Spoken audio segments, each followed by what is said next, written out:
अस्सलाम वालेकुम एवरीवन। आज की वीडियो में हम देखेंगे कि आप एक्सेल के थ्रू अपने वेंडर्स को किस तरह अपलोड कर सकते हैं। उसके लिए हम सबसे पहले परचेज मैनेजमेंट में जाते हैं। यहाँ पर हमारे पास वेंडर्स का फॉर्म आता है।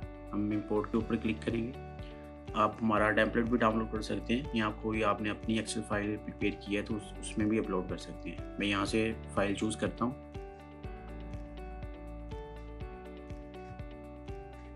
इसको ओपन करेंगे।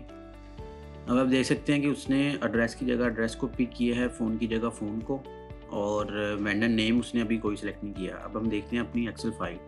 अब ये मेरी एक्सेल फ़ाइल है जिसमें मैंने वेंडर नेम जो है वो परचेज़र की जगह लिखा है। अब इसको मैप करेंगे सिस्टम के साथ।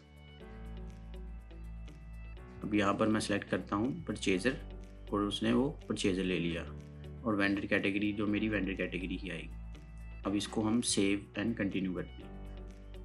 अब उसने सेव कर दिया। वेंडर्स अपलोड करते वक्त जो ज़रूरी चीज़ आपको माइंड में रखनी है वो वेंडर कैटेगरी है कि आपने जो कैटेगरी आप लगा रहे हैं वेंडर की वो सिस्टम में ऑलरेडी मौजूद होनी चाहिए। अब इसको हम वैलिडेट करते हैं, वैलिडेट डेटा। आप देख सकते हैं कि हमारे पास जो वेंडर कैटेगरी थी लोकल जो हमने क्रिएट की थी वो हमारे पास सिस्टम में अवेलेबल नहीं है। तो अब हम क्या करेंगे, उसके लिए हम क्या करेंगे कि हम वेंडर कैटेगरी में अपनी एक फ़ाइल ओपन कर लेते हैं। अब लेट्स सपोज मैंने अभी ये फाइल प्रिपेयर की है, वेंडर कैटेगरी हमने क्रिएट किया लोकल के नाम से। तो अब हमारी जो फाइल में है वो भी वेंडर कैटेगरी लोकल है और हमने सिस्टम में भी क्रिएट की है। अब इसको दोबारा वैलिडेट करते हैं और देखते हैं सिस्टम हमें क्या बताता है। तो आप देख सकते हैं कि जैसे ही मैंने सिस्टम में लोकल कैटेगरी को ओपन किया तो उसने वो पिक किया और हमारी जितनी भी वेंडर्स हैं उन सबको वैलिडेट कर दिया। अब सिंपली हम क्या करेंगे, इनको अपलोड कर देंगे। अपलोड करते सारी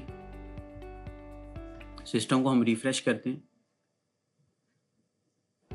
रिफ़्रेश करते ही आप ये देख सकते हैं कि जितनी भी हमने फाइल्स के थ्रू वेंडर्स को अपलोड किया वो हमारे अपलोड हो गए हैं। तो अपने इसको ओपन करते हैं। आप देख सकते हैं कि जो भी मैंने फ़ोन नंबर दिया, एड्रेस दिया, ईमेल दी, उसने वो पिक किया और कैटेगरी हमने लोकल जो जनरेट की थी वो भी उसने पिक कर ली। तो इस तरह आप अपने अपने वेंडर्स को एक्सेल के थ्रू अपलोड कर सकते हैं एट अ वन टाइम। अब लेट्स सपोज आपने ये जो फाइल अपलोड की है 20 वेंडर्स हमने अपलोड किए, इनको आप डिलीट करना चाह रहे हैं या इसमें कोई चेंजेस करना चाह रहे हैं। चेंजेस के लिए आप सिंपली एक्सेल की फ़ाइल पर ही चेंजेस करेंगे और इसको दोबारा अपलोड करेंगे और सिस्टम उसको अपग्रेड कर देगा। अगर लेट्स सपोज आप इनको डिलीट करना चाह रहे हैं तो डिलीट के लिए हम बैच आईडी के ऊपर जाते हैं।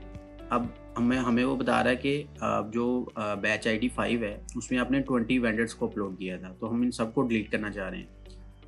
डिलीट करेंगे। डिलीट करने के लिए ज़रूरी है कि आपने इन वेंडर्स को कभी भी ट्रांजैक्शन में यूज़ ना किया हो। अगर आपने इन वेंडर्स को किसी भी ट्रांजैक्शन में यूज़ किया होगा तो पहले हमने वो ट्रांजैक्शन डिलीट करनी पड़ेगी, देन ये वेंडर डिलीट होंगे। तो हम इनको डिलीट कर देंगे। तो अब ये देख सकते हैं कि उसने एक्सेल के थ्रू जो भी हमने वेंडर्स अपलोड किए थे वो उसने डिलीट कर दिए। तो ये थी हमारी आज की video. Thank you very much.